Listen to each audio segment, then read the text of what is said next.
Questa è la storia di un viaggio che non ha una meta precisa, ma che ha il sapore della scoperta e dell'impegno. Un viaggio che ci fa percorrere le vie del Veneto in compagnia di quelle persone che rappresentano le istituzioni e le categorie imprenditoriali, per aprire, anzi per rilanciare con rinnovato vigore un dialogo aperto e propositivo. Un viaggio che la Federazione Veneta delle Banche di Credito Cooperativo ha voluto condividere con le BCC dei territori provinciali nei luoghi di lavoro, di fatica e di successo di un modello imprenditoriale lucido e attento alla modernità. Un viaggio nel Veneto che produce.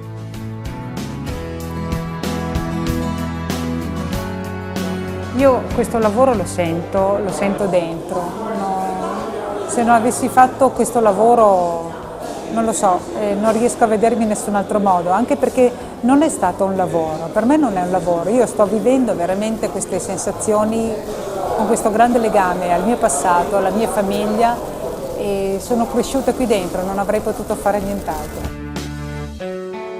Oggi non occorre lavorare sulla larghezza, ma occorre lavorare nella profondità. Io sto lì, in quella piccola nicchia dove credo di avere delle abilità superiori rispetto agli altri e lì voglio fondare il mio business.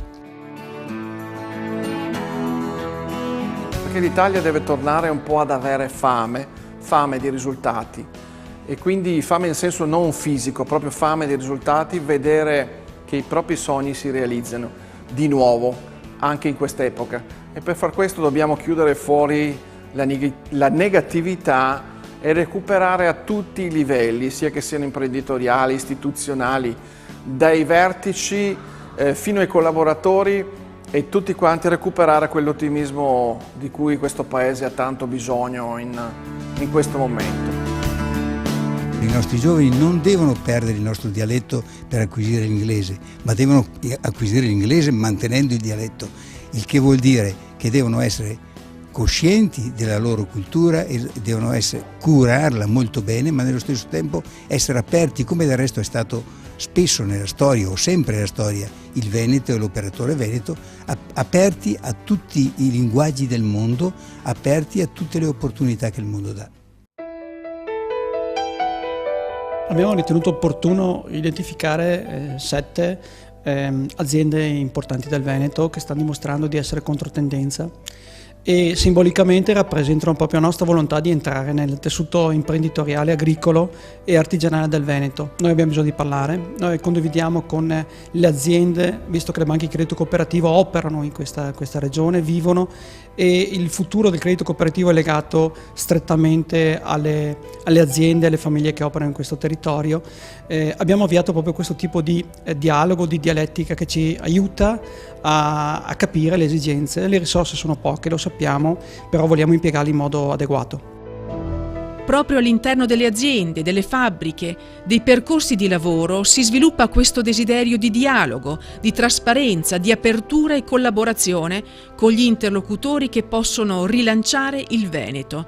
Scambio di idee, incontro di disponibilità concreta. Ma come affrontare il momento congiunturale difficile? Ci sono delle armi che l'impresa e l'imprenditore può mettere in campo per far funzionare bene la macchina produttiva e per dare valore al lavoro? Le parole chiave di questo viaggio tra gli imprenditori veneti, che con le BCC hanno sviluppato un rapporto di collaborazione importante, sono esperienza, innovazione, ricerca, passione, differenza. Molino Quaglia è una realtà che nasce tantissimi anni fa, un fiume, il fiume Adige, e era un piccolo molino sull'acqua portato avanti dal nostro nonno. Era un molino che faceva 4 quintali al giorno di farina. Oggi il molino fa 4.000 quintali di farina al giorno, quindi abbiamo avuto nell'arco di queste 3 generazioni un aumento incredibile. Siamo passati proprio dall'essere una piccola capanna sul fiume a una realtà industriale a livello nazionale piuttosto rappresentativa. Abbiamo creato una scuola che oggi è molto frequentata, che è una scuola che riesce a trasferire tecniche interessanti, ma soprattutto che ha portato educazione che ha portato elementi di arricchimento.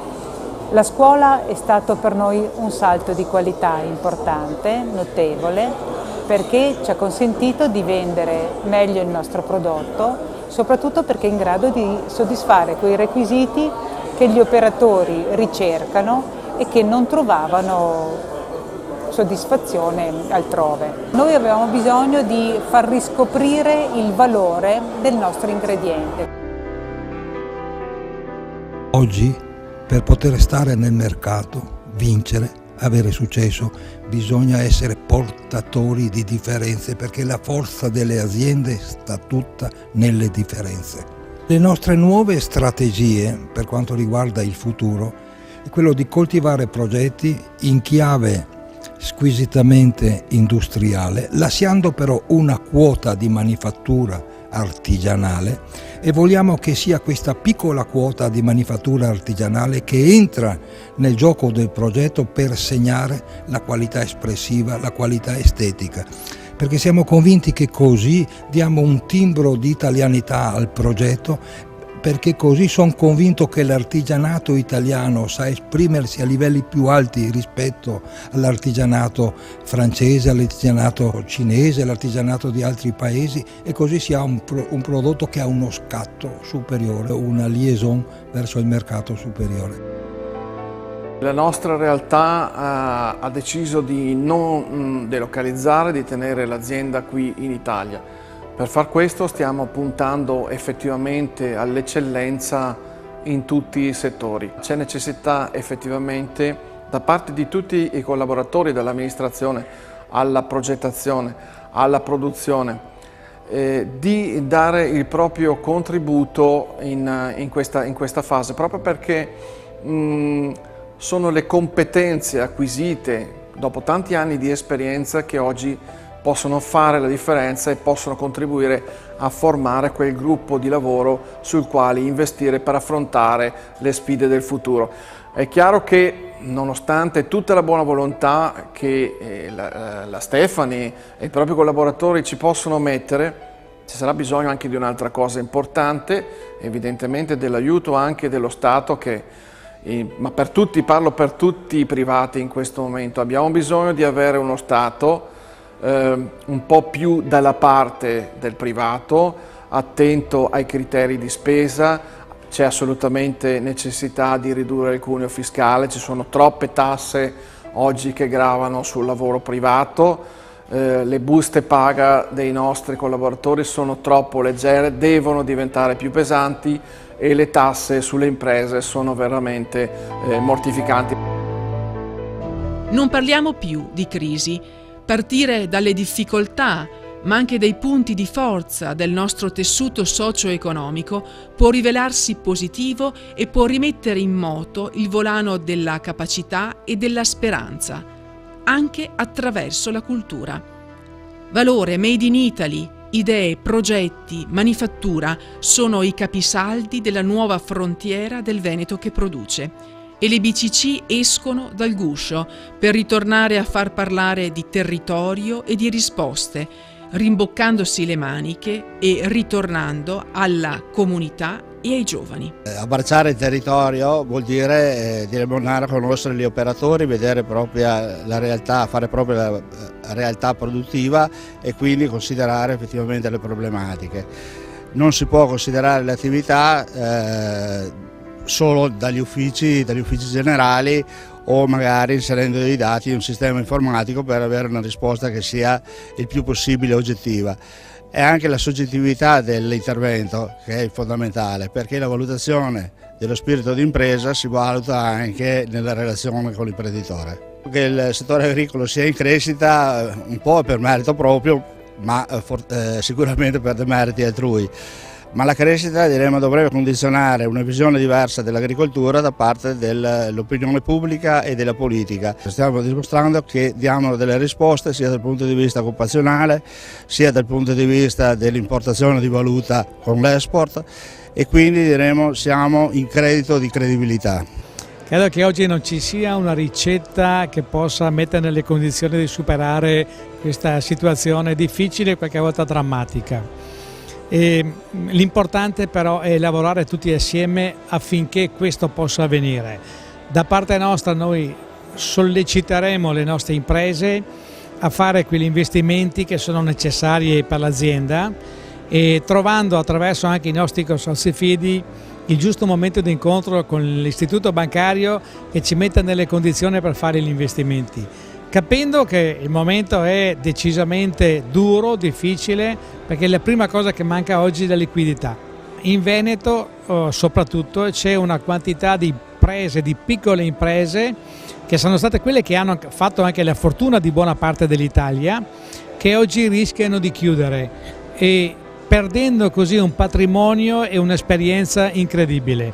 Le proposte che noi siamo nelle condizioni di fare è, se fino ad oggi abbiamo vissuto con il costo del lavoro più alto d'Europa, con il costo dell'energia più alta d'Europa, con la burocrazia peggiore in assoluto al mondo, con una giustizia da Burkina Faso e con una tassazione esasperata, se ci tolgono 3 di questi balzelli forse riusciremo a rilanciarsi. Non riusciremo a far ripartire l'economia interna se non verranno attuate delle misure forti, e la richiesta di mettere una quantità importante di denaro. Basterebbero quei 100 miliardi che sono il debito che ha la pubblica amministrazione nei confronti delle imprese per far ripartire l'economia.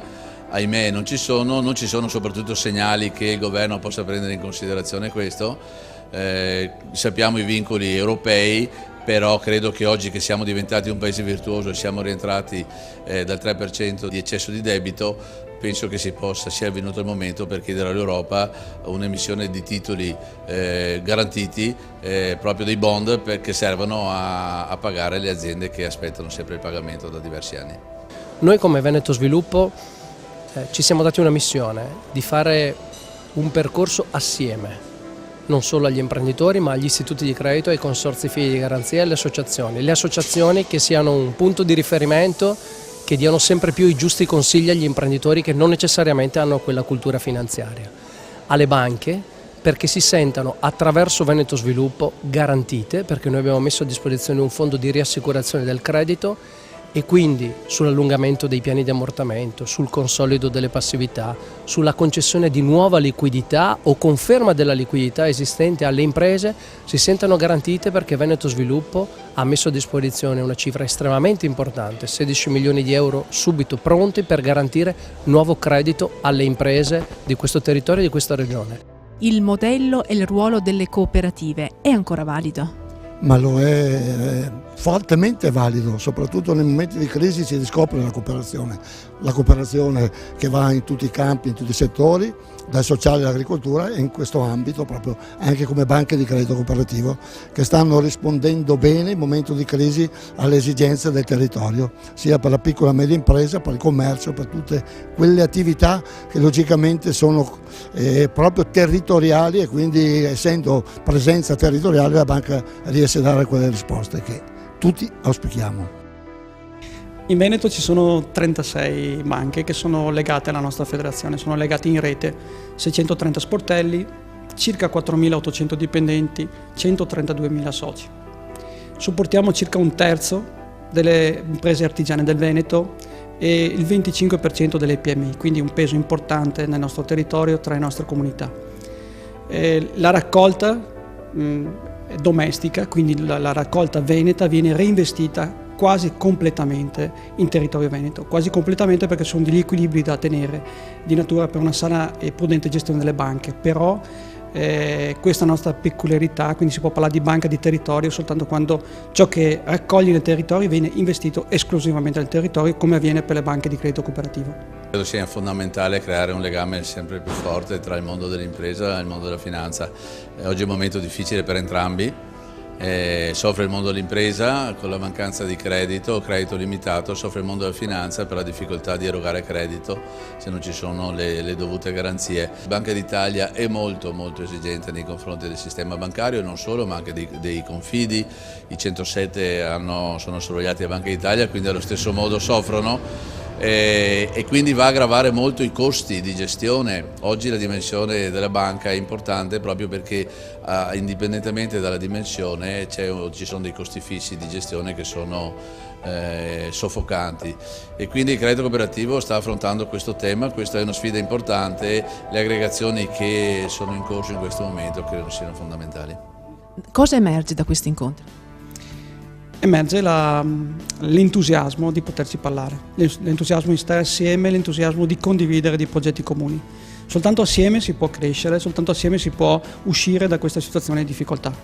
Un viaggio che ha rinsaldato legami e ha costruito ponti per il futuro. L'importante è stato ricercare prospettive di valorizzazione della persona, dell'idea, della proposta. Fare banca di credito cooperativo non vuol dire dare valore solo ai numeri, ma dare valore ai buoni progetti per aiutarli concretamente a crescere e a svilupparsi.